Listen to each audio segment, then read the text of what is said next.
আজকে সকালবেলা সেই ভোর 4টের সময় কারেন্ট গেছে আর আসার নামই নেই। আর ভোরবেলা কেন জানি না আজকে বেশ গরম লাগছিল, তো ওই ঘুমটা ভেঙে গেছে ওই 5টার দিকেই।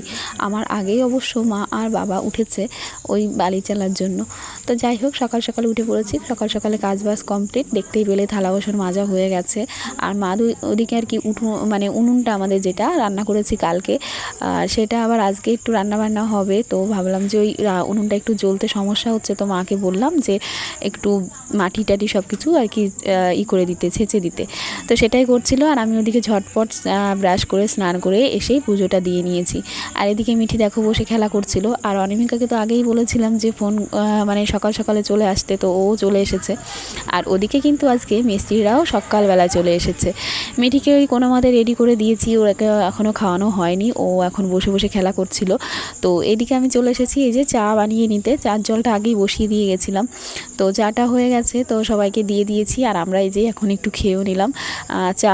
আর আগের দিনের একটু রুটি ছিল, তো সেইটাই। আর এখানে দেখতেই পেলে অনামিকা অনেক কিছু কাজ নিয়ে বসে পড়েছে।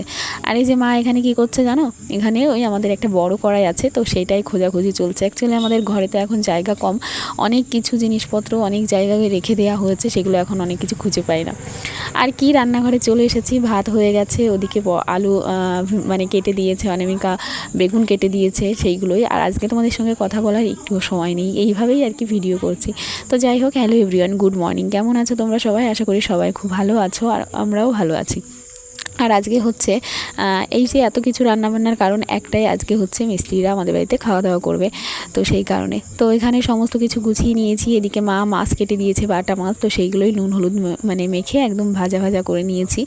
আর এই যে দেখো অনেক কিছু ভেজে রেখে দিয়েছি। আর ওদিকে ভাতটাও হয়ে গেছে। তো মোটামুটি আমি রান্নাঘর থেকে গুছিয়ে এসে এদিকে দেখি অনিমিকা ভাতগুলো সব গুছিয়ে দিয়েছে থালায়। আর আমি ডালটা নিয়ে চলে এসেছি। আলু সেদ্ধ দিয়েছিলাম, বেগুন ভাজা আর বাটনা মাছ, আর তার সঙ্গে রয়েছে ডাল। এগুলো হচ্ছে সকালের খাওয়া দাওয়া, কারণ ওই মাংস মাছের ঝোল হতে না অনেকটা লেট হয়ে যাবে। তো ততক্ষণে তো মিস্ত্রি কাকুদের খিদে পেয়ে যাবে। আর অন্যদিন তো 10টার সময় কাছে আসে, বাড়ি থেকে খেয়ে আসে। তো আজকেও ভাবলাম যে না, আগে সকালে ডাল ভাত এইসবই করে দিই, তারপরে দুপুরে নিলিবিলি ধীরে সুস্থে রান্না করা যাবে, তখন খাওয়া দাওয়া হবে। তো মিস্ত্রি কাকুদের তো খাওয়া দাওয়া হয়ে গেছে, এদিকে আমরা এখন খাওয়া দাওয়া করে নেব। তো মার জন্য বসে আছি, আমি ঠিকই খাওয়াবো। আর ও দেখো কি করছে, একটা আইস প্যাক নিয়ে এসেছে, আর কাকিমণি পায়ে ব্যথা, সেই কারণে আরও সেটাকেই আইসক্রিম ভেবে মুখে দেওয়া শুরু করে দিয়েছে। এটাই হচ্ছে ও দুষ্টুমি। তো মা আর অনিমিকার তো খাওয়া দাওয়া হয়ে গেছে, এদিকে আমি মিঠিকে খাওয়াচ্ছিলাম। তো আমার একটু লেট হলো, মিঠিকে খাইয়ে আমি খেতে বসলাম। তো ওরা চলে গেছে কলের কাছে। তো বললাম যে সমস্ত কিছু তো আমাদের গোছানো হয়ে গেছে, ধরো অনামিকা এসে মিক্সিতে সমস্ত মশলা আমাকে গুছিয়েই দিয়েছে। তো বললাম যে মাংসটা কাটতে বাকি রয়েছে, কারণ মাংসটা কাটতে না অনেকটা টাইম লাগবে। তো বললাম তোমরা দুজনে চলে যাও, আমি এদিকে আর কি থালা বাসনগুলো যেগুলো মিস্ত্রিদের, আমার সমস্ত কিছু মেজে ঘষে তারপরে আর কি অন্য কাজে যাচ্ছি। তো যাই হোক, সেটাই করলাম। ওরা তো মাংস কাটতে গেল, আর আমি সমস্ত থালা বাসন ধুয়ে মিঠিকে স্নান করিয়ে ঘুম পাড়িয়ে দিয়ে আবার চলে এসেছি রান্নাঘরে। তো কি বলো তো, একটা জিনিস, সকালবেলায় না খিদে পেটে থাকলে সকালে একবারে তাড়াতাড়ি করে কিন্তু রান্না করা যায়, কিন্তু যখন পেটটা ভর্তি হয়ে যায় তখন কিন্তু রান্না করতে আর ইচ্ছে করে না। আমার অবস্থাও তাই। খেয়ে দিয়ে মিঠিকে ঘুম পাড়াতে গিয়ে আমার একটু চোখটা লেগে গেছিলো। তো আর কি, এখন এসেছি রান্নাঘরে, এখন বাজি হচ্ছে প্রায় 12টা। এই যে এখন আবার দুপুরে রান্না বসিয়ে দিলাম।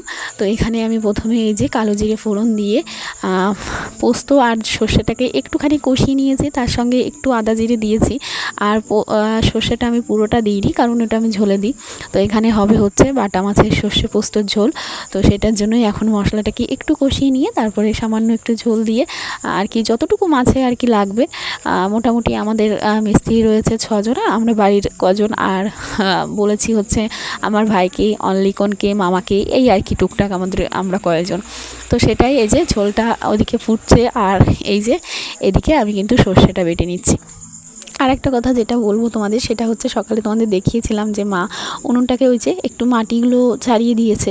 তো সেই কারণে আজকে উনুনটা কিন্তু দারুণ জ্বলছিল, আর তার সঙ্গে তো কাঠ দিয়ে জাল দেওয়া, সেই জন্য উনুনে কিন্তু রান্নাটাও ঝটপট হয়ে গেছিলো। আর গ্যাসে তো রান্না করা হয়, কিন্তু উনুনে রান্নার একটা ব্যাপারই আলাদা, সেটাই আর কি হচ্ছে। তো এদিকে দেখো ঝোলটা কিন্তু প্রায় ফুটে গেছে, আর মাছগুলো আমি দিয়ে নিয়েছি, আর সর্ষেটা ছেঁকে আর কি দিয়ে দিলাম।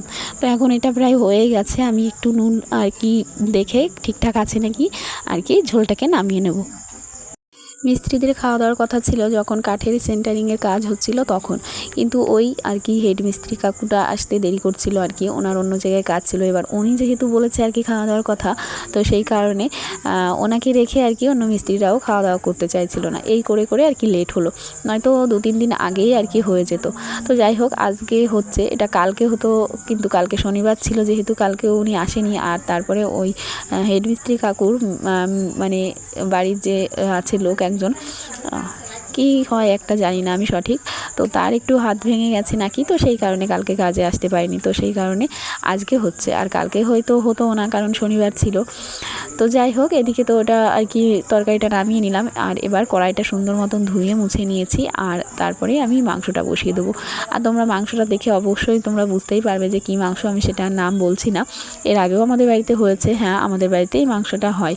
তো মিস্ত্রি কাকুরা অবশ্য বাড়িতে করে না, তো সেই কারণে ওনাদের আবদার যে আজকে আমাদের বাড়িতে এই মাংসই খাবে। তো চিকেন করা যেত, কিন্তু ওনারা বললো না এই মাংসটাই খাবে, তো সেই কারণে এইটাই নিয়ে আসা।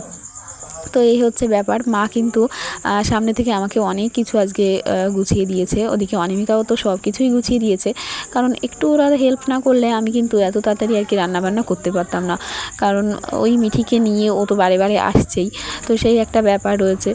আর তার সঙ্গে এত কিছু গুছিয়ে আর এইটুকু জায়গার মধ্যে করাটা অনেকটাই কিন্তু হ্যাপার ব্যাপার। তো মা ওদিকে যেগুলো টুকটাক থালা বাসন বেরোচ্ছে সেগুলো ধুয়েই যাচ্ছে, তার সঙ্গে অনিমিকাও মানে দৌড়াদৌড়ি করে। আর এমনি দিন তোমরা যেদিন নর্মাল দিন থাকে সেদিন তো দেখেইছো আমি রান্না করতে এসে কতবার যে সামনে যাওয়া হয়, অনেক কিছু আনতে ভুলে যায়, সেগুলো আবার বারবার যেতে হয়।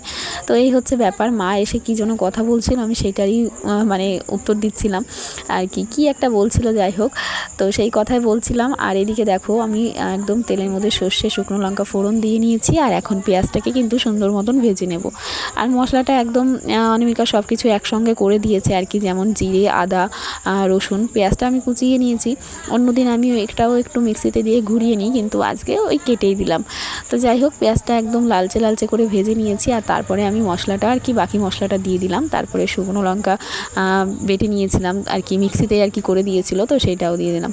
আর এই যে এখন দিয়ে দিলাম হচ্ছে মাংসটা, তো তোমরা দেখেই বুঝতে পারছো কী মাংস। আর এখানে কিন্তু দেখে মনে হচ্ছে যে একদম অল্প মনে হচ্ছে কি বেশি মনে হচ্ছে জানি না, কিন্তু এখানে কিন্তু প্রায় 3 কিলো 3.5 কিলো মতো মাংস ছিল। তো যাই হোক, এই কড়াইটার মধ্যে একটু টাপ টাপ হয়ে যাচ্ছিলো, আর আমার খুন্তি দিয়ে একটু নাড়াচাড়া করতেও না বেশ একটু কষ্ট হচ্ছিলো, মানে অনেকটা একসঙ্গে।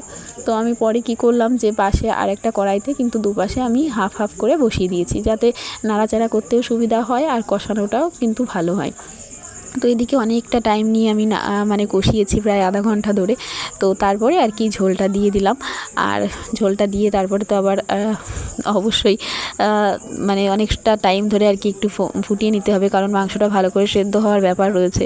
আর একটা জিনিস, এটা তোমরা দেখতেই পাচ্ছ, এটা হচ্ছে কষিয়ে নেওয়ার পরে বাটিতে তুলে রাখা। এটা তো আমাদের বাড়িতে হয়েই থাকে, সেটা চিকেন হোক কিংবা অন্য মাংস হোক, একটু কষা মাংস না রাখলে মনে হয় যেন ভালোই লাগে না।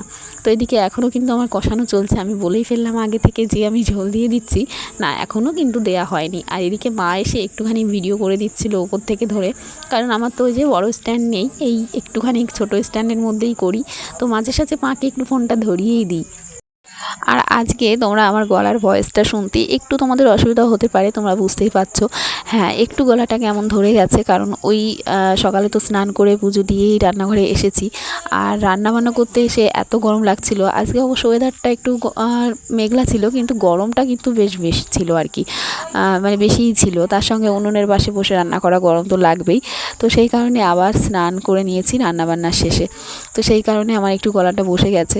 আর এদিকে ঝোলটা আর কি ফুটে গেছে, একদম হয়েও গেছে। আমি গরম মশলা, মিট মশলা যা যা লাগবে দিয়ে নিয়েছি। আর দেখো, একটা কড়াইতে তো ধরছে না, দুটো কড়াইতে নামিয়েছি। আর প্রথম যখন গামলাটাতে নামালাম, সরি আমি প্রথম দুটোই বললাম কড়াই, না দুটো গামলাতে নামিয়েছি। তো প্রথম গামলাটার মধ্যে একটু ঝোলটা বেশি গেছে, আর পরে গামলাটায় একটু কম গেছে। তো পরে আমি আবার হাতা দিয়ে দুটোতে একদম ঠিকঠাক করে রেখেছি। তো যাই হোক, রান্নাবান্না কমপ্লিট, গ্যাস ট্যাস সমস্ত কিছু মুছে আর কি গুছিয়ে নিয়েছি। আর একটা জিনিস তোমাদের দেখানো হয়নি, যে আমি পরে ভাত রান্না করেছি, সেটা কিন্তু আমি উনুনে আর বসাইনি, গ্যাসেই বসিয়েছি। 2 হাঁড়ি ভাত বসিয়েছিলাম, তো সেটা হয়ে গেছে। তো সারাদিন যত থালা বাসন ছিল আমি মোটামুটি একবার ধুয়েছি, আর মা ধুয়ে দিয়েছিল।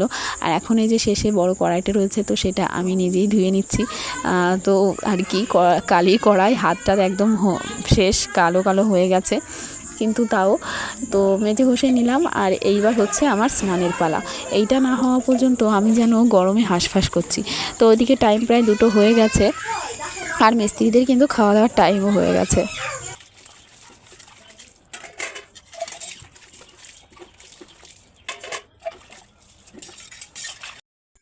তো স্নান তো আমার হয়ে গেছে, আর পেছনে দেখতেই পাচ্ছ বারান্দার কি অবস্থা। হ্যাঁ, ওই কিছু রড ছিল বারান্দাতে, তো সেইগুলো বেরো করতে গিয়ে এই অবস্থা হয়েছে।